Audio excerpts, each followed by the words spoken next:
Siempre pensé que la traición venía de los extraños, vecinos, amigos, incluso amantes, pero cuando escuché a mi nuera susurrar por teléfono a las 2 de la madrugada que todo estaba listo para llevarse a la vieja, entendí que el dolor más grande nace justo en el lugar donde una ha depositado toda su confianza.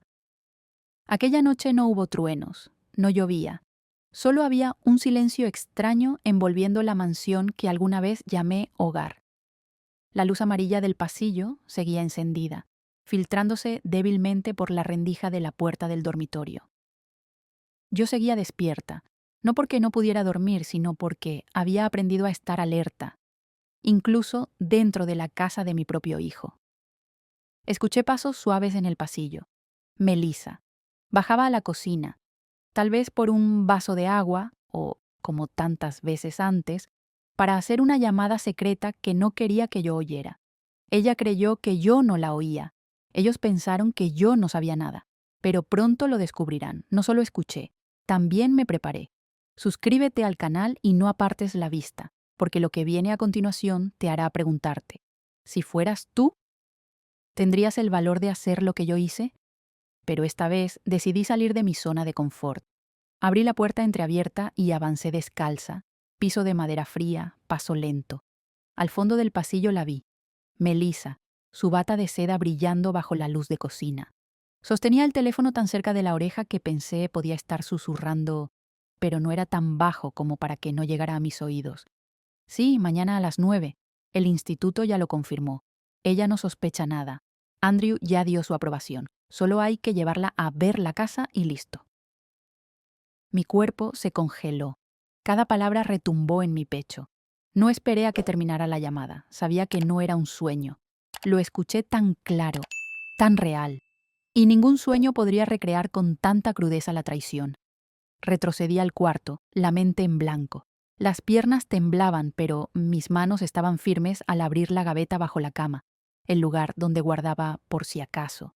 Un poco de efectivo, una bolsa pequeña, y mi cuaderno de cuero castaño, legado de mi esposo, con documentos vitales y una carta sin abrir. Empaqué todo en silencio.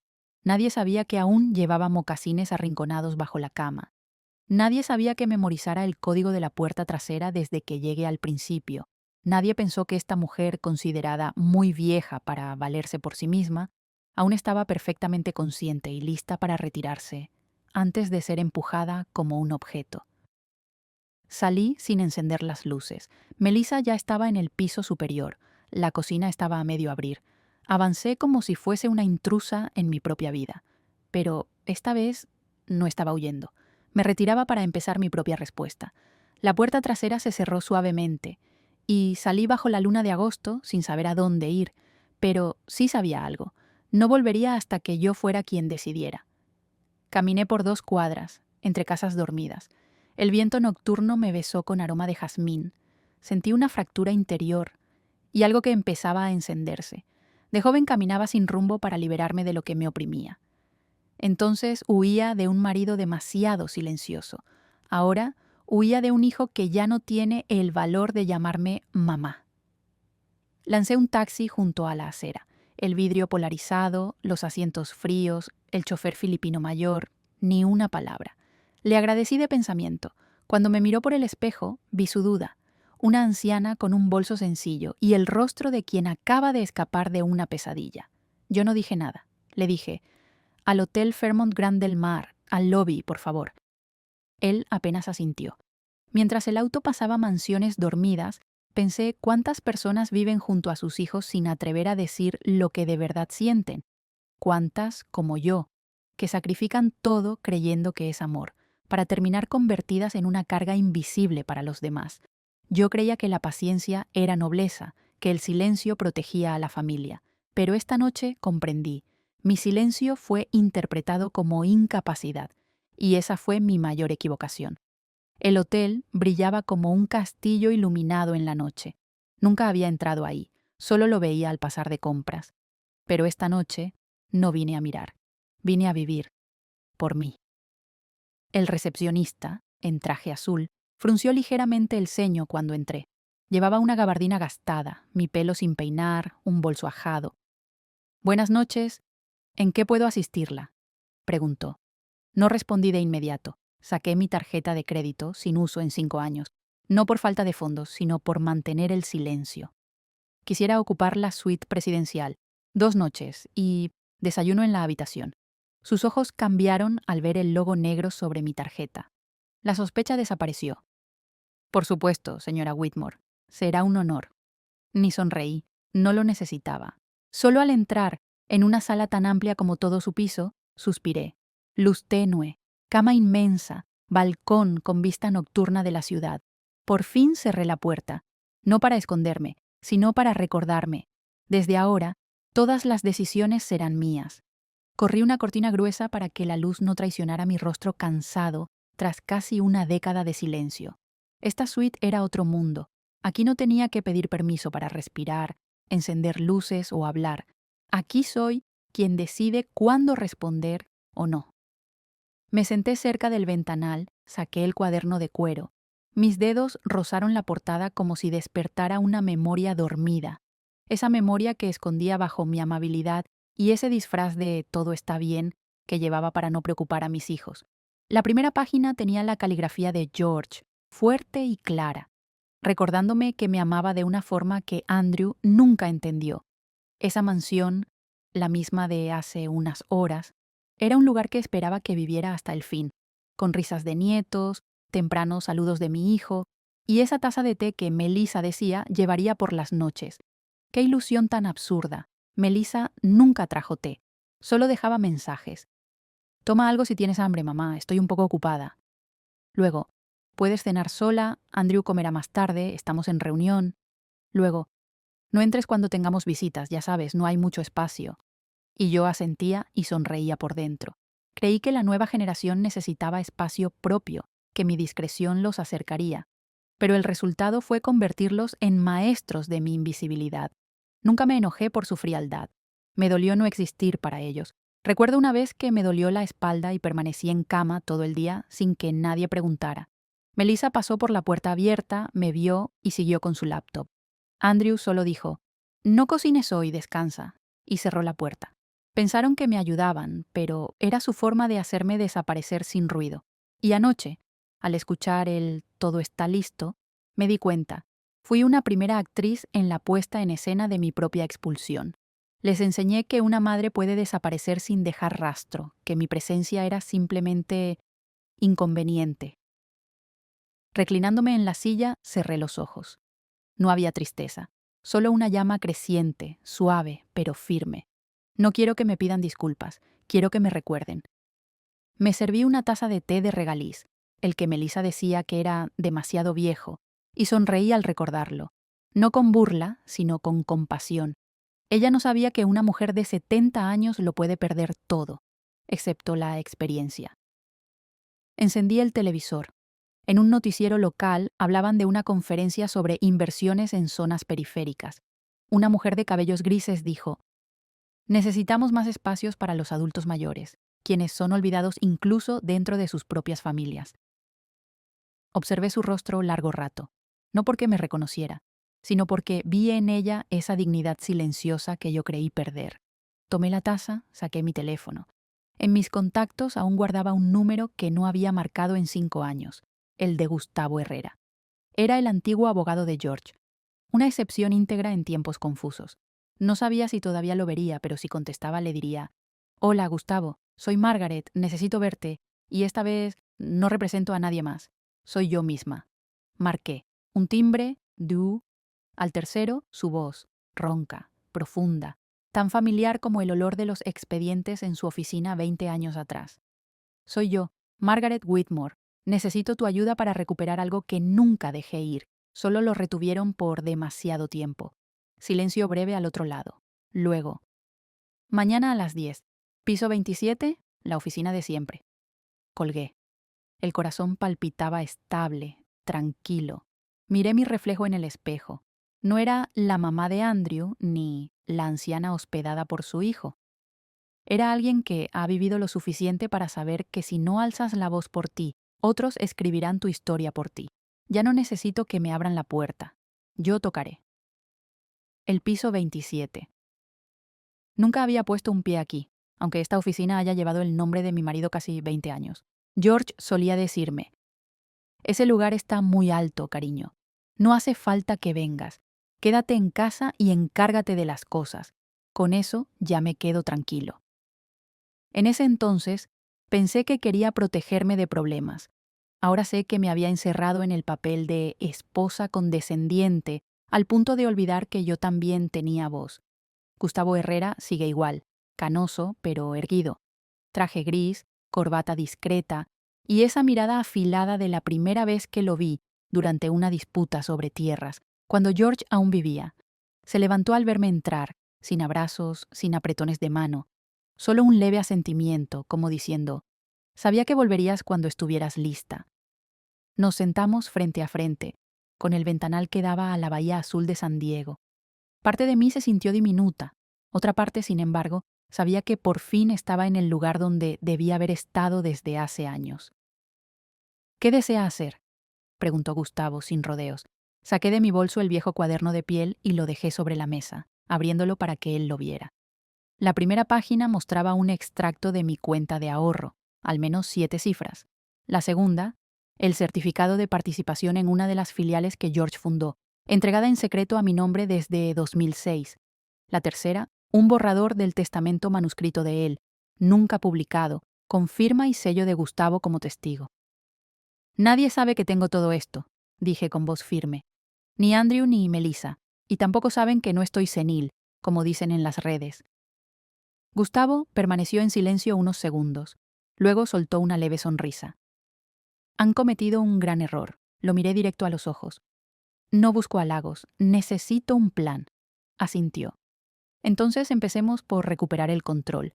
Y un consejo, no ataquemos de inmediato. Dejemos que piensen que sigue floja. Me recosté en la silla. Por primera vez en muchos años sentí libertad, no por el dinero, sino por tener opciones. Andrew pensaba que yo era una madre vieja, olvidadiza, débil. Melissa me veía como una carga para deshacerse de mí. Gustavo, ambos olvidaron esto. Hice una pausa y luego señalé. Yo fui quien enseñó a Andrew a escribir su propio nombre. Fui yo quien se saltó desayunos para pagar su colegiatura. Yo soy la única persona en quien George confió lo que no confiaba en nadie. Gustavo sonrió. Jamás lo dudé, señora Margaret. Brindamos con nuestras tazas, él con café, yo con agua. Entonces empezamos, dije. No regresé a la mansión ni a ninguna casa. Alquilé un ático temporal con seguridad 24/7 y estacionamiento privado, en un lugar donde nadie supiera de mi presencia.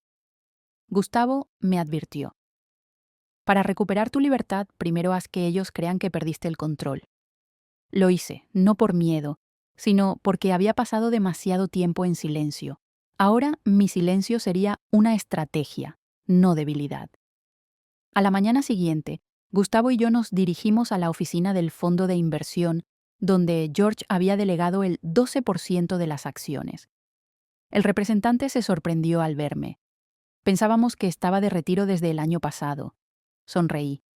Cambié de lugar de descanso. El poder sigue en mis manos, en los papeles. Firmé de nuevo el acceso personal. Antes había dejado que Andrew lo gestionara cada vez que quería hacer una operación.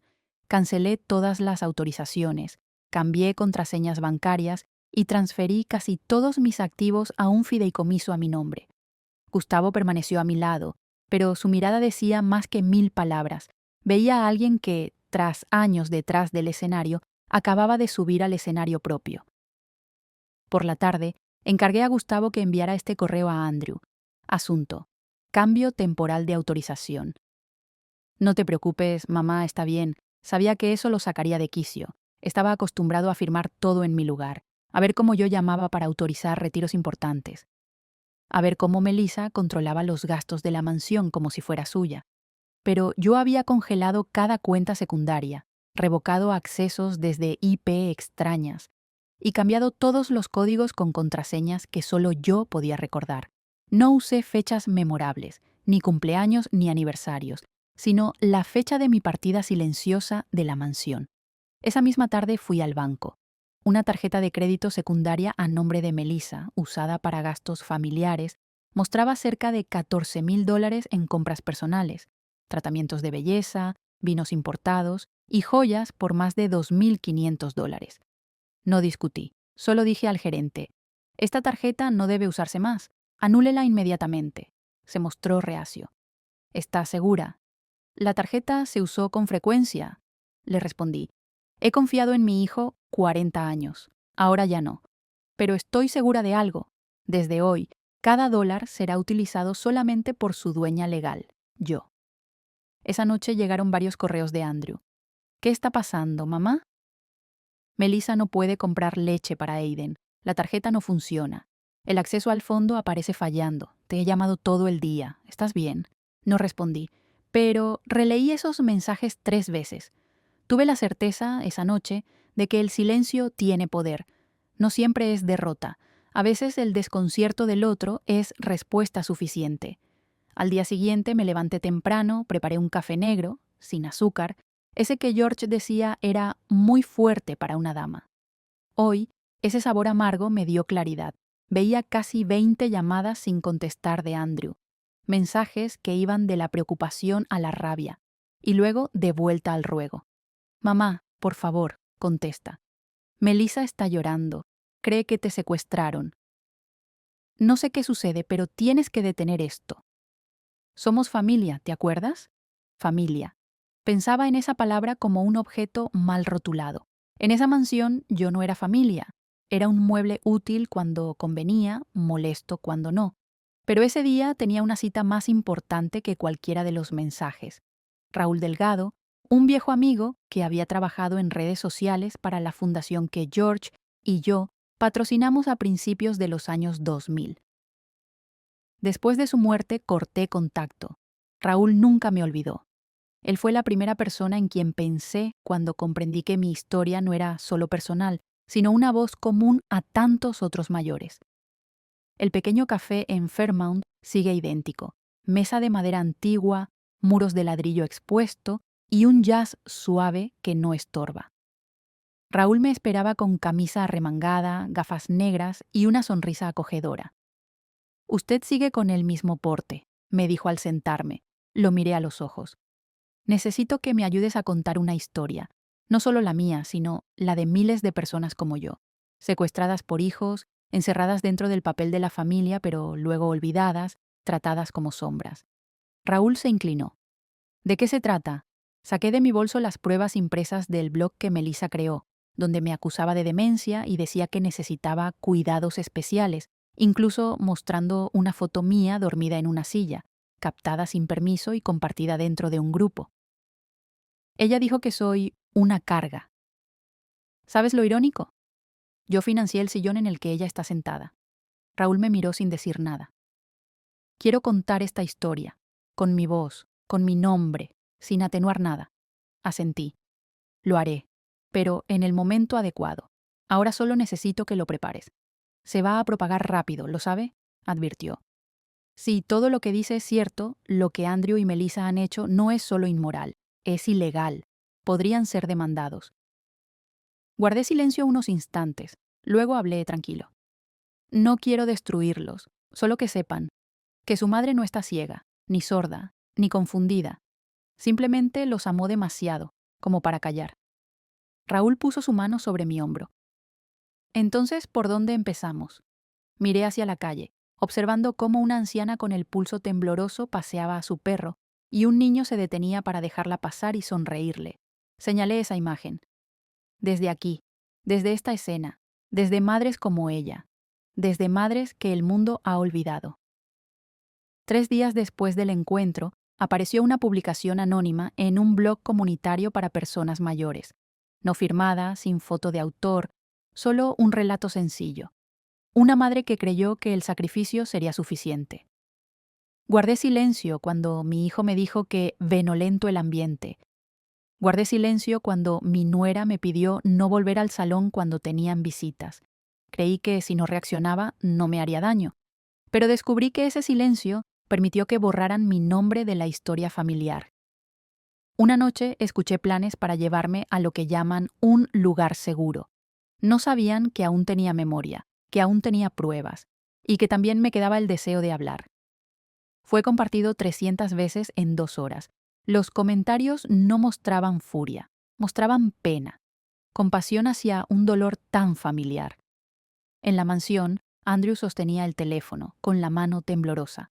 Leyó esa publicación 3, 4, 5 veces. No había nombres, pero los párrafos los señalaban directamente. «Melissa, ¿estás segura de que mamá no habló con nadie más?», le retrucó. «Limité sus redes sociales. Ella no sabía ni encender una computadora. O habla con Raúl», dijo ella, asustada. Andrew abrió el portátil para escribir a su abogado de familia, pero antes de teclear algo sonó el timbre. Un hombre de traje gris sostenía un sobre. «¿Andrew Whitmore?» «Sí. Estamos autorizados para entregarle esta citación relacionada con el uso de activos y poderes financieros desde 2017.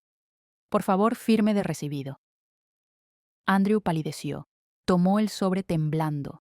Dentro traía una notificación formal firmada por la oficina legal de Gustavo Herrera. «Representamos a la señora Margaret Whitmore.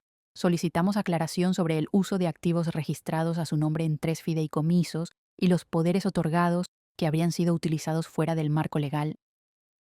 Retrocedió como ante una bomba. Melissa lo arqueó para tomar el documento. Sus manos temblaban. «No puede ser. Mamá te dio autorización total. Además, Gustavo ya está retirado». «Por eso esto es tan grave». Escuché que Andrew gritaba. Corrió a su despacho, cerró la puerta de golpe, abrió el correo de George Whitmore. La contraseña seguía intacta. No sabía cuántos activos tiene Margaret, pero estaba seguro de que George guardó documentos importantes. Allí estuvo, con sus ojos abiertos de par en par, la boca tensa, el sudor brotándole en la frente. Y entonces leyó. Un borrador de mail guardado en borradores, con fecha de 3 meses antes de la muerte de George. Destinatario: Gustavo Herrera. «Gustavo, si algo me pasa, activa la cuenta complementaria 114C a nombre de Margaret. No le digas nada a Andrew. Sospecho que Melissa está manipulándolo. No deben tocar». Andrew se quedó paralizado. Sudor le escurría. La habitación se hizo un cuchillo en silencio. Cerró la pantalla, pero ya era demasiado tarde. Sabía que el juego había comenzado. Y esta vez su madre no jugaba sola. Andrew permanecía inmóvil en su silla de oficina, la luz del portátil iluminando su rostro pálido. En la pantalla aún estaba abierto el borrador del correo electrónico de su padre, George. Cada palabra parecía arder en su mente. «Sospecho que Melissa está manipulando al chico». Una sola frase capaz de derrumbar todo su mundo. No por su contenido, sino por haber sido escrita por su padre, el hombre en quien siempre confió. Melissa golpeó la puerta de la oficina 3 veces. «Andrew, abre, tenemos que hacer algo». No respondió. Tembloroso buscó el número de su abogado, Alan Beck, no Gustavo, sino el fiscal que limpió sus asuntos financieros turbios hace 3 años. «Alan, necesito verte ya, no por email. Estaré en tu oficina en 1 hora». Sin esperar respuesta, cerró la tapa del portátil y cruzó junto a Melissa como si no existiera. «¿A dónde vas?» «A arreglar el desastre. Obviamente, no controlaste a tu madre tan bien como creías». Melissa se quedó muda, el rostro lívido. Mientras tanto, yo estaba en mi nueva oficina, pausadamente preparando té. La ventana abierta dejaba entrar el murmullo de la plaza abajo. Raúl me envió un mensaje. «El artículo ya lleva 1200 comparticiones y 3 organizaciones de mayores quieren contactarte. No preguntan tu nombre, preguntan: ¿ella va a seguir escribiendo?». Le contesté con una sonrisa. «Sí, y no solo a escribir». Abrí la pequeña caja fuerte del armario. Dentro estaba un USB marcado. «Para Margaret, solo si es necesario». George lo dejó 3 meses antes de morir, confiando a Gustavo que me lo entregara en caso de problemas. Nunca lo había abierto, hasta ahora. Inserto el USB y aparece un solo archivo. Red Oak Holdings. Transferencia alternativa de autoridad privada.df. Lo abro. Es un acta interna de Red Oak Holdings, empresa filial de George, con una cláusula que dice: en caso de fallecimiento o incapacidad del presidente, el 51% del poder de voto se transfiere temporalmente al fiduciario nombrado abajo. Y mi nombre estaba allí, Margaret Whitmore, firmado por George, 2 testigos y notariado. Lo miré por largo tiempo. Luego escribí a Gustavo. «Tenías razón, Esto no empezó la noche que me fui de la mansión. Empezó cuando George murió, y ahora es mi turno de salir al escenario. Alan Beck recibió a Andrew en su despacho del piso 14, en Westwood. No era grande, pero sí muy discreto, como quienes ocultan más de lo que muestran. Andrew, sin beber nada, dejó sobre la mesa la citación judicial y el correo de George. Necesito que reviertas esto. Mi madre está usando algo que no debería. Alan ojeó y se detuvo al ver. Margaret Whitmore, fiduciario con autoridad exclusiva por cláusula interna de Red Oak Holdings. Su mirada pasó del expediente a Andrew.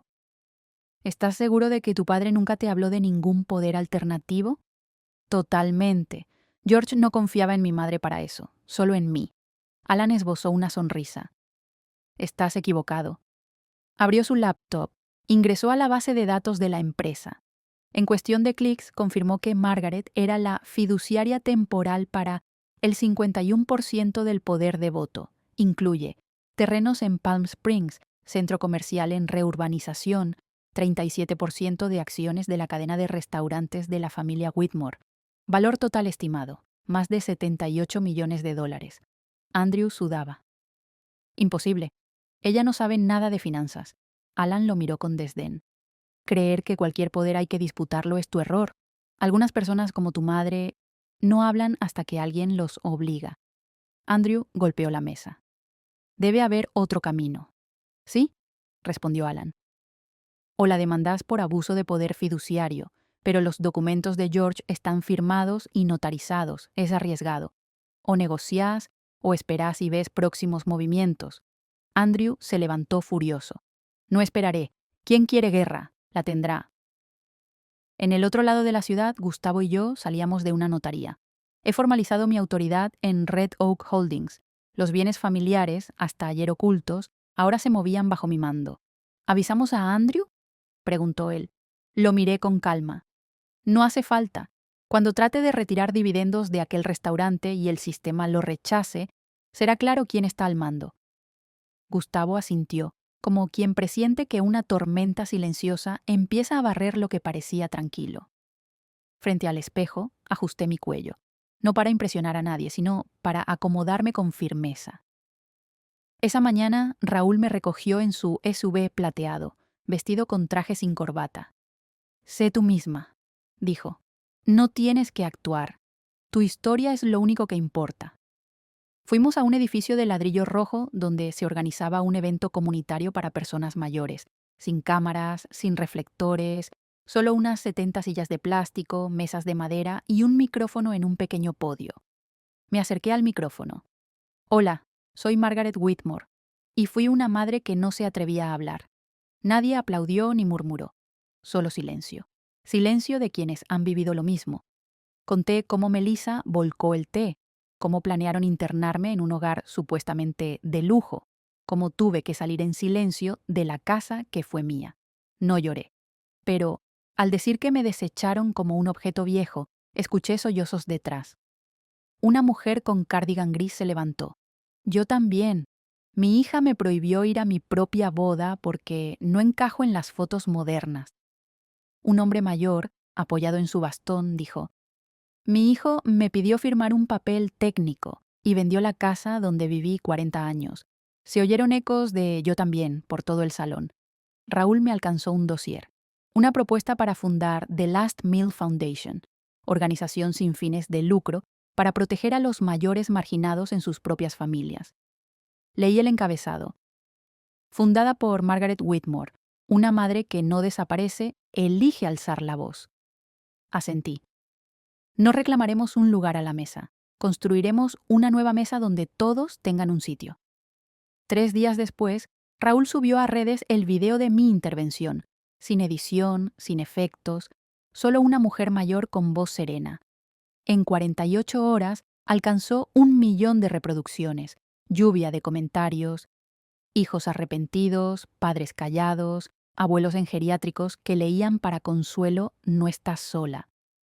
Me invitaron a radio y televisión local, pero decliné todo, menos una entrevista, sin anuncio ni escolta, en la biblioteca comunitaria que George apoyó. Siguió mi historia y las de tantas otras familias rotas, porque al final, lo peor no es ser excluido de una comida, es ser excluido de la historia que cuenta que somos humanos. Esa misma tarde, Andrew observaba en su pantalla dividendos retenidos para auditoría, acciones bloqueadas por cambio en derechos de voto, cuentas congeladas por revocación de poderes fiduciarios. ¿Qué diablos pasa?, gritó lanzando su teléfono. Melissa ingresó al despacho, con la cara descompuesta y un sobre. «Mamá mandó esto», dijo bajo la voz, casi con miedo. Andrew abrió el sobre temblando. Dentro, una tarjeta hecha a mano. Caligrafía cuidadosa. Andrew, la semana que viene, The Last Meal Foundation presenta oficialmente en el ayuntamiento. Tú decías que me quitaba la diversión de sentarme a la mesa. Esta vez te invito. No para que pidas perdón, sino para que veas que sigo aquí. No me he ido. No me perdí. Mamá Andrew ni supo si enfurecerse o temblar. No sabía que esa invitación sería la última oportunidad de presentarse como buen hijo ante la opinión pública, porque detrás de esa invitación había comenzado una investigación legal formal. Estaba sentada junto a la ventana, preparando un té de jengibre, cuando Raúl me llamó. Debería encender el televisor. Encendí el canal local, y no me sorprendió. Apareció Andrew en pantalla, con traje negro y corbata azul clara, sentado entre dos presentadores. Su rostro era sereno, su voz tranquila, como si nada se estuviera desmoronando en su mundo. El único hijo del multimillonario George Whitmore habla tras las recientes tensiones familiares, decía la franja inferior de la pantalla. El presentador le preguntó: ¿qué puede decir sobre los rumores recientes de que su madre ha revocado todos los derechos sobre los bienes? Andrew sonrió. Lo primero que quiero decir es que mi madre no está bien. El presentador se quedó congelado. ¿No está bien? ¿En qué sentido? Andrew inclinó la cabeza con esa falsa compasión que yo conocía tan bien. Ella fue una madre maravillosa, pero todos sabemos que la vejez no perdona. Últimamente ha tenido comportamientos erráticos, influenciada por personas que tal vez no entienden bien a nuestra familia. Apreté con fuerza la taza de té entre mis manos. Ha olvidado el nombre de su nieto en plena cena, continuó Andrew. Me ha confundido con el cartero, y ahora está firmando documentos importantes. Estamos muy preocupados. Raúl me escribió. Está montando una campaña mediática. Parece que quiere presentarse como el hijo que cuida a su madre. ¿Quiere responder? Le contesté, no, pero tengo pruebas. Al día siguiente, me reuní con Gustavo en su oficina. Un despacho pequeño y ordenado, con documentos perfectamente clasificados, pero con archivos que podrían sacudir los cimientos del imperio financiero que mi familia alguna vez construyó. Necesito que reabras el archivo del año 2014, la cuenta de inversión a nombre secundario, Whitmore Reserve C. Gustavo frunció el ceño. Esa cuenta fue creada para respaldar a una persona que la familia de Andrew nunca reconoció. Asentí. Esa niña aún vive, y ya es una adulta. Es hora de que salga a la luz. Gustavo lo entendió, sacó un archivo y me lo entregó. Firme aquí. A partir de ahora, ella tendrá derecho a hablar, no solo ante los medios, también ante la corte. Tomé el bolígrafo, sin titubear, porque si Andrew quiere guerra pública, yo le mostraré que lo que ha ocultado es precisamente lo que lo hará perderlo todo. La conferencia de prensa se celebró en una pequeña sala del centro comunitario cerca de la Plaza Lexington, sin escenografía lujosa, sin equipo de relaciones públicas, solo una mesa larga de madera, 3 micrófonos, algunos reporteros locales y cámaras de mano. Me senté a la derecha de Raúl. A mi izquierda, una joven de unos 22 años, cabello castaño, claro, recogido, rostro sorprendentemente parecido al de George, especialmente los ojos. Elena, hija de una mujer a quien George ayudó cuando ella vivía en la calle. Y la misma joven que Andrew siempre negó como parte de la familia, aunque George la había mantenido, criado y asignado como beneficiaria bajo el código Whitmore Reserve C. Raúl comenzó. Hoy no queremos contar una historia escandalosa. Queremos contar la verdad, la de una joven a quien le arrebataron su identidad y la de una madre mayor que fue despojada del control sobre su propia vida. Yo no hablé mucho. Solo mostré las copias de los documentos con la firma de George y el sello del banco. El fondo Whitmore Reserve se creó para garantizar que la beneficiaria secundaria, Elena M., tuviera derecho a estudiar, vivir y acceder a los bienes directamente sin la intermediación de Andrew Whitmore. Una reportera preguntó: «Disculpe, ¿quién es Elena dentro de su familia?». Me giré hacia Elena. Ella es la persona en quien mi esposo confió lo suficiente como para dejarle parte de su legado, y a quien mi hijo llama ajena solo por no llevar su apellido. Elena se acercó al micrófono. Su voz no temblaba, era baja y firme. Yo solía llamarlo tío George, pero ahora sé que era mi padre. No necesito una prueba de ADN. Tengo cientos de cartas suyas diciéndome que no me enfadara si otros no me reconocían. Pero él siempre me decía: «Te dejaré lo único que nadie podrá quitarte, la verdad». Los clics de las cámaras llenaron la sala. Otro periodista preguntó: «¿Piensa demandar para que se le reconozca legalmente?». Elena me miró. Luego respondió: «No, pero voy a hablar. Por todos los jóvenes a quienes se les ha negado un lugar en la familia solo por no encajar en el plan». Esa noche, el programa donde había aparecido Andrew tuvo que cerrar la sección de comentarios. Cientos de mensajes llegaron. Si Margaret está desorientada, ¿por qué hay documentos desde 2014? ¿Qué pensaba hacer Andrew con los activos que su madre ocultó durante años? Elena se parece demasiado a George. ¿Ya se hizo una prueba de ADN? Melissa llamó a Andrew esa misma noche. «Tenemos que hacer algo. Los medios están de su lado». Andrew golpeó la mesa con fuerza. «No digas ella. Llámala por su nombre, mi madre, a quien creímos que no se atrevería a hacer nada». Se giró hacia la pantalla. Un video se estaba compartiendo por todos lados. Yo, Margaret, sentada junto a Elena, tomándole la mano, diciendo suavemente: «No necesitas permiso de nadie para ser parte de esta familia». La reunión privada se realizó en un edificio de oficinas en el centro. No hubo prensa, ni cámaras. Solo 3 personas: yo, Andrew y un abogado neutral del tribunal, asignado para supervisar antes del juicio civil sobre poderes legales y bienes en fideicomiso. Andrew llegó primero. Vestía oscuro, cabeza gacha, un dossier en la mano. No era culpa ni vergüenza. Era que ya no controlaba el tablero. Entré con mi bolsa de tela con el nombre de George bordado. Era lo único que me llevé al salir de la mansión. Y ahora lo traía de vuelta, no para suplicar, sino para cerrar el ciclo. Andrew se levantó y asintió a regañadientes. «Mamá». Me senté y lo miré, largo, como si pudiera ver a través de cada excusa que había tejido. El abogado habló primero. «Esta es la audiencia preliminar. Señora Whitmore, señor Andrew, esta es la última oportunidad para dialogar antes de que el caso sea presentado formalmente. ¿Desea decir algo, señora Whitmore?». Asentí. Luego lo miré directo a los ojos. «Tú creíste que yo era débil, no te culpo. Yo misma me mostré así, para que crecieras, para que la familia tuviera paz. Pero una madre débil no cruza una autopista de noche, no huye de su propia casa, ni se levanta con cada recuerdo que tú intentaste deformar». Andrew intentó interrumpir. «Mamá, yo…» Levanté la mano. «No he terminado».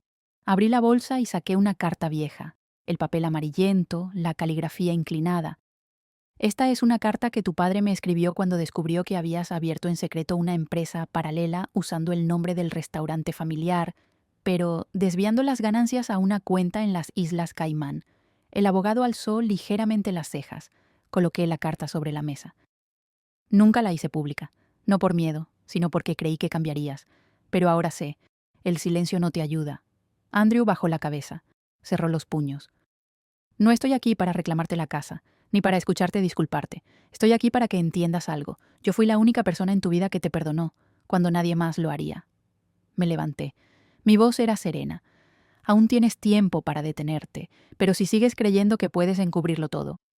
La próxima vez no estaré en una sala cerrada, estaré en la corte, ante el público, ante todos los que alguna vez llamaste no dignos de ser familia». Salí sin mirar atrás.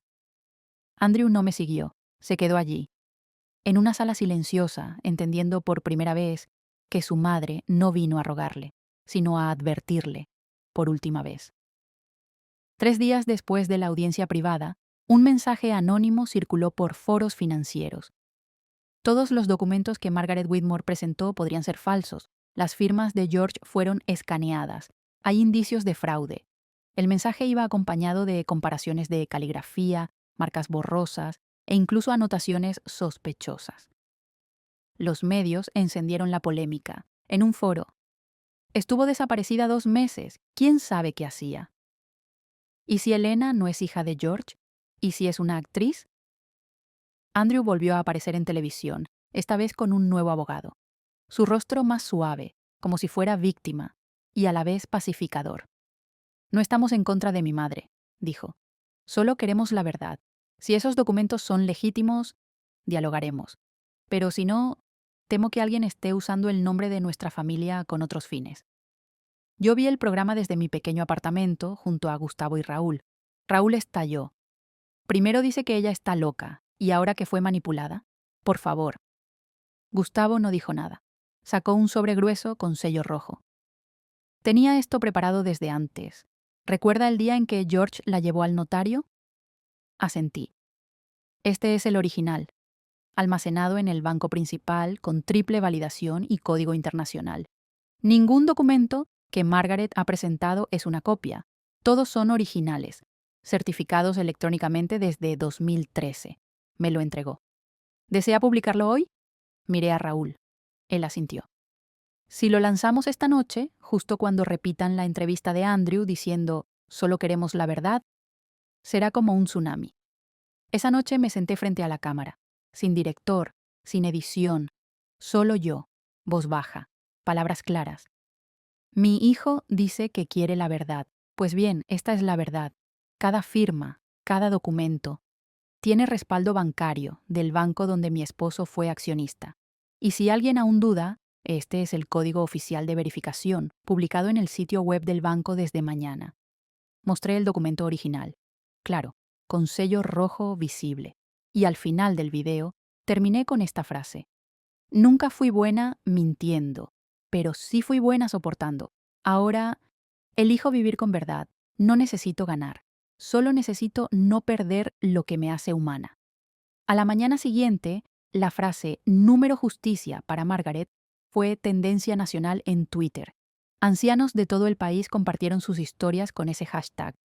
Mi hijo me llamó senil, pero yo compré esa casa.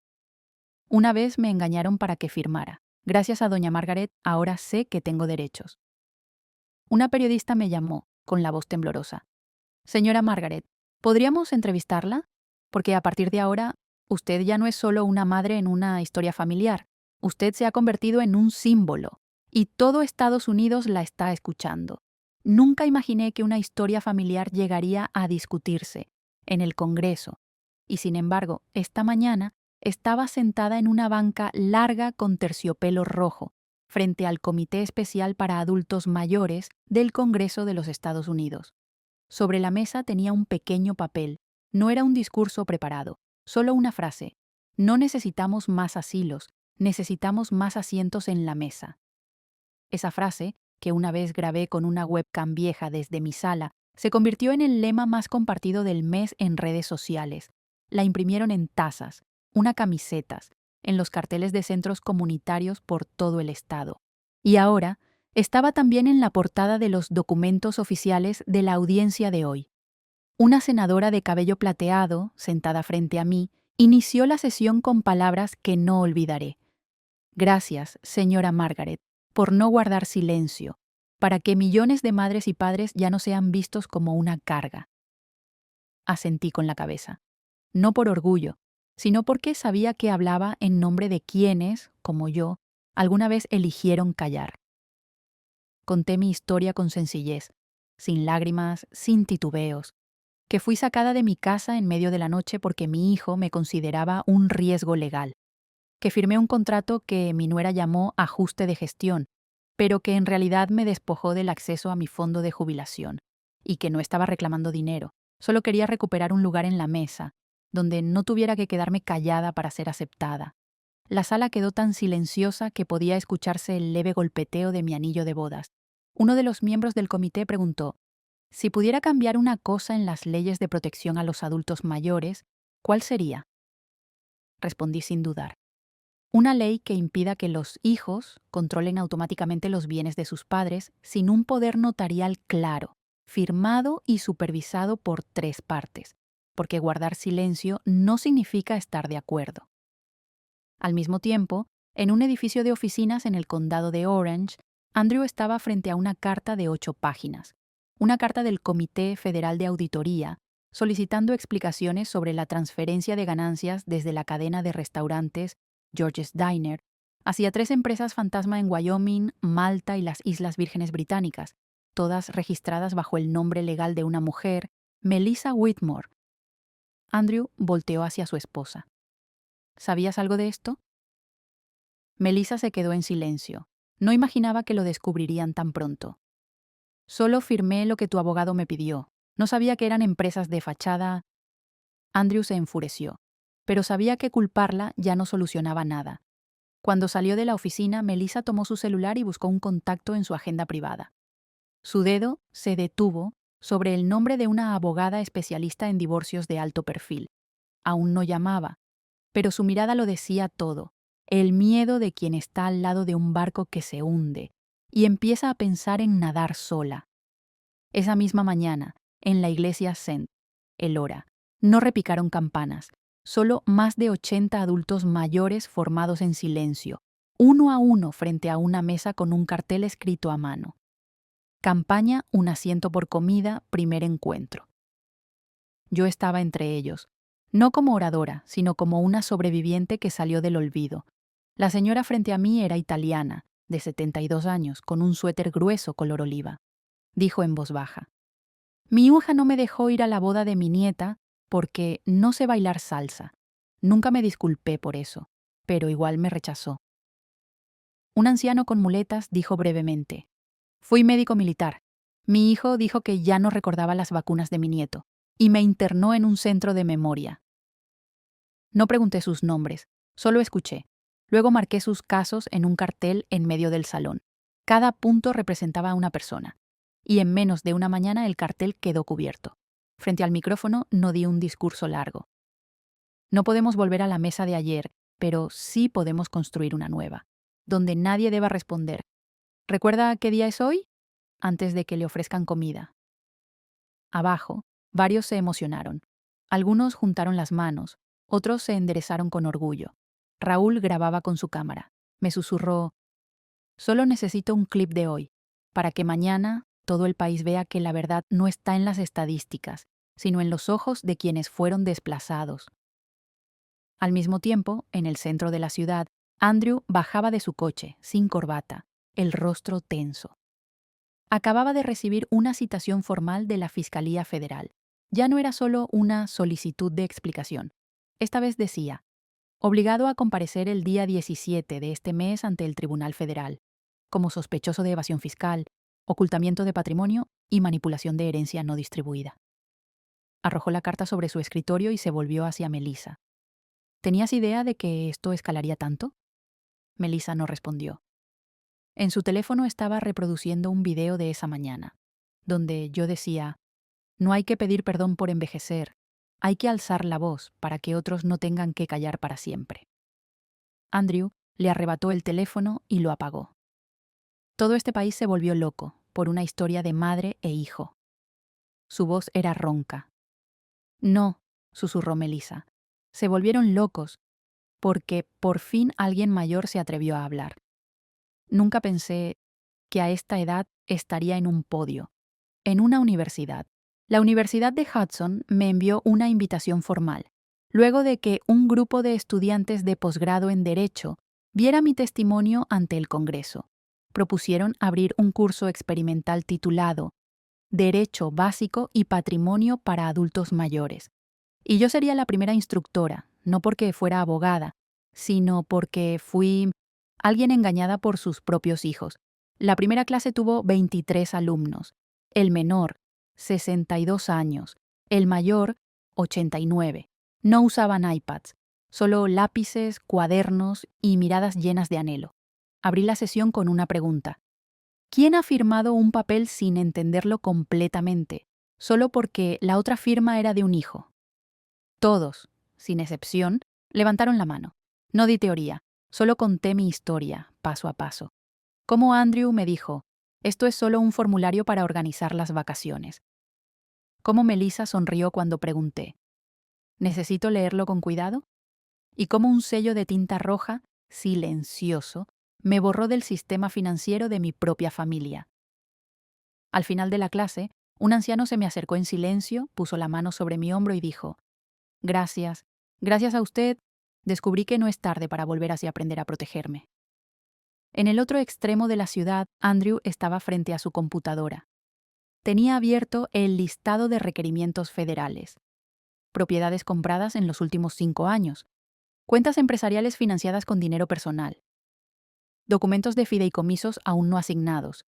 Buscaba una salida, pero por primera vez sintió que todo se había salido de control. Melissa entró, teléfono en mano, rostro extrañamente sereno. ¿Quieres que te ayude con algo? Andrew negó con la cabeza. Solo yo entiendo la magnitud del problema. Ella asintió. Entonces iré al spa un rato. Llámame si necesitas. Él no sabía que Melissa no fue al spa. Fue a una imprenta cercana e imprimió un documento que Andrew había destruido. Un resumen de una transferencia ilegal de Red Oak Holdings a un fondo en Panamá, con una firma falsificada de George. Melissa lo puso en un sobre junto con una nota escrita a mano. No quiero estar involucrada, pero creo que usted debe saber. Él hizo más de lo que usted imagina. No firmó. Solo escribió el destinatario, Margaret Whitmore, Biblioteca Comunitaria número 2. Recibí el sobre ese lunes por la mañana, preparando mi tercera clase en la Universidad de Hudson. La bibliotecaria me lo entregó, pensando que era un trabajo de estudiante. Pero al abrirlo y ver el logo del Geneva Capital Group y el sello rojo de Confidencial, supe que esto no era académico. Gustavo llegó 15 minutos después de mi llamada. Nos sentamos en una sala de lectura, junto a estanterías viejas, donde nadie nos interrumpiría. Le di la carpeta. Revisó cada página. Al llegar a la quinta, murmuró. Esta es prueba formal de falsificación de firma de un fallecido. Me quedé en silencio. El documento enviado por Melissa mostraba una transferencia desde la empresa de George a una cuenta en Panamá, firmada 3 meses después de su muerte. La firma coincidía con un 99% con la que usábamos en las postales del funeral. Gustavo trazó una línea. Solo alguien de la familia tendría esta muestra. Pregunté. ¿Será suficiente para presentar cargos penales? Asintió. Enviaré esto a la Unidad de Investigación Federal, pero Margaret debe estar lista, porque si esto se hace público, ya no será una traición familiar. Será un caso de fraude financiero nacional. Respondí. Estoy lista. Ya estuve callada demasiado tiempo. 3 días después, la citación fue publicada oficialmente. El ciudadano Andrew Whitmore, representante de Red Oak Holdings, queda citado para el día 27 del presente mes en el Tribunal Federal del Distrito, con los siguientes cargos: falsificación de firma de un fallecido para manipulación patrimonial, uso indebido de poderes notariales, evasión fiscal y traslado ilegal de activos a organizaciones extranjeras. La noticia se difundió por todos los canales. Esta vez, ningún abogado habló por Andrew. No hubo defensas familiares. Solo una imagen apareció en CNN esa tarde. Margaret Whitmore, 74 años, saliendo de un centro comunitario, tomada de la mano de otra anciana, diciendo: «No venimos a recuperar el pasado, venimos a proteger la verdad, para que el futuro no se escriba con mentiras». A la mañana siguiente, en clase, un estudiante se levantó con la voz entrecortada. «Señora Margaret, si una madre puede enfrentarse a su propio hijo, no por odio, sino por justicia, entonces nosotros también podemos aprender a no firmar si no entendemos algo». Toda la clase aplaudió. Sonreí. Y no dije nada, porque a veces la voz más fuerte es aquella que se escucha, incluso en el silencio. Me desperté a las 4 de la mañana, más temprano de lo habitual. No por miedo, sino porque necesitaba recorrer esta casa una vez más antes de entrar a ese lugar que llaman Tribunal de Justicia, pero que yo, en silencio, llamo la Sala de los Espejos. Un lugar donde cada uno, por más máscaras que haya llevado durante años, finalmente tiene que enfrentarse a sí mismo. Bajé a la cocina, preparé una infusión de regaliz, la favorita de George cuando no podía dormir. Junto a la ventana, la primera luz del día aún no aparecía, pero ya podía distinguir las ramas del álamo en el fondo, donde George colgó una hamaca para Andrew cuando tenía 8 años. Un recuerdo antiguo me envolvió. George me había puesto la mano en el hombro una noche, poco antes de morir, y me dijo: «Si algún día ya no estoy y Andrew hace algo que te hiera, no pienses que tienes una sola opción. Siempre tendrás la casa número 19 de la calle Lambert. Nadie lo sabe, nadie puede tocarla». La guardé, para que si alguna vez necesitas empezar de nuevo, no tengas que hacerlo desde cero. Esa casa. Nunca se la mencioné a mi hijo. Nunca volví. Pero esta mañana dejé su llave en el bolsillo de mi abrigo, no para escapar, sino para recordarme que, aunque todo me lo quiten, aún hay una parte que me pertenece. A las 8:30 de la mañana llegué al Tribunal Federal del Distrito 3. Frente al edificio, cientos de personas estaban en silencio. Nadie gritaba, nadie levantaba pancartas, solo un cartel colgaba al centro de la multitud. Nadie nace para ser borrado del hogar que construyó. Caminé entre ellos, paso a paso, sin agachar la cabeza. Gustavo venía detrás de mí. Raúl no grabó esa mañana. Dijo: «Algunas verdades necesitan vivirse, no representarse». Dentro de la sala, el aire era tan denso como el rocío de la madrugada. Andrew ya estaba sentado, traje gris claro, rostro pálido, la mirada perdida. Lo reconocí al instante. Ya no era el mismo hijo que me había hablado con rabia aquella cena del año pasado. Ya no era el hombre que dijo: «Deberías agradecer por seguir viviendo en la mansión. Hay ancianos que no tienen esa suerte». Era un hombre que había perdido el control. Ya no había ira, ya no culpaba, solo quedaba el vacío. El juez entró. Todos nos pusimos de pie. Caso 478 LF. Estados Unidos versus Andrew Whitmore. Acusado presente, parte afectada presente, testigo Margaret Whitmore presente. Inicia audiencia. Me senté. Mis manos no temblaban, porque sabía que este no era el final de una batalla, era el inicio de un nuevo capítulo, donde la verdad ya no se esconde detrás del deber filial. El juez me miró. «Señora Margaret Whitmore, acérquese al estrado». Me puse de pie, caminé el corto pasillo, solo unos pasos, pero cada uno era como atravesar años de silencios, cenas interrumpidas, frases como «mamá, no hace falta que estés», dichas en voz suave pero con filo de navaja. Puse la mano sobre la Biblia. Juré decir la verdad, solo la verdad. El fiscal federal comenzó, voz firme, tono legalmente neutro. «Señora Whitmore, ¿puede confirmar que en los documentos utilizados por el acusado Andrew Whitmore para manipular los bienes familiares aparece la firma de su esposo, el señor George Whitmore, en fechas posteriores a su fallecimiento?» Asentí.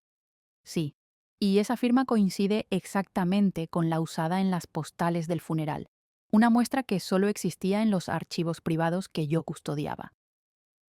¿Autorizó usted a su hijo a usar esa muestra? No.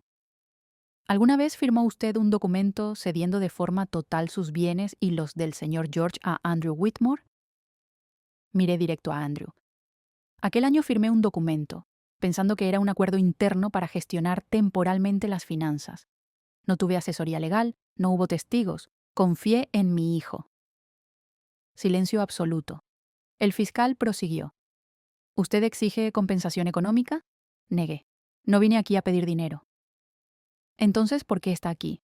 Respiré profundo y respondí, sin mirar al jurado ni al abogado, solo a Andrew. Vine para que mi hijo escuche algo que esperé 20 años para tener el valor de decir te perdono, pero perdonar no significa que permitiré que me sigas hiriendo, ni a mí ni a nadie más. Perdonar es para que yo pueda vivir en paz. La justicia es para que la sociedad viva con dignidad. Andrew levantó la mirada, ojos enrojecidos. El juez tomó nota. El abogado agradeció. Sin más preguntas, volví a mi asiento. Raúl me miró, los ojos también húmedos. Gustavo me tomó la mano. Nadie aplaudió, nadie murmuró, porque en ese momento, en esa sala, solo quedábamos una madre y un hijo que al fin entendía. Hay cosas que, por más disculpas que se den, jamás deben repetirse. 2 días después, Andrew desapareció de la vida pública. No hubo ruedas de prensa, no hubo abogados nuevos, solo un comunicado oficial de Whitmore Holdings. Debido a los asuntos legales que involucran al señor Andrew Whitmore, el Consejo Directivo ha decidido suspender todas sus funciones ejecutivas y representativas a partir de hoy. El control financiero se transfiere temporalmente a un comité independiente. Le siguió otro comunicado de 2 fondos internacionales. Rescindimos nuestra colaboración indefinida con Whitmore Group y Andrew Whitmore. Esa noche, Gustavo me llamó. Margaret, prepárese, todos están cayendo como fichas. No sentí alegría, ni alivio, porque entendí, hay cosas que no se recuperan, como la mirada de una madre que alguna vez confió sin reservas. Solo exhalé, profundo, y me levanté, saqué una vieja caja del armario. Dentro estaba el mapa dibujado por George y la llave de la casa 19 en la calle Lambert. Fui allí una tarde. El aire era fresco, los ladrillos seguían intactos. La casa era de un gris pálido, las cortinas de encaje blanco. Olía a madera antigua con menta. Abrí la puerta y me detuve en seco. En la sala alguien me esperaba. Era Elena. Se levantó. No habló al principio. Luego me extendió un sobre. Pensé que si usted no venía hoy, yo misma iría a buscarla. Tomé la carta. Elena continuó con voz baja. Creí que mi existencia haría que Andrew me odiara más. Pero me equivoqué. Lo que él odiaba era todo lo que le recordaba que el amor no se posee. Usted me enseñó eso, porque nunca me rechazó como los demás. Abrí el sobre. Adentro había formularios de voluntariado, firmados por cientos. Elena dijo: formé una red. Todos los que firmaron son adultos mayores que alguna vez fueron engañados para firmar papeles de transferencia.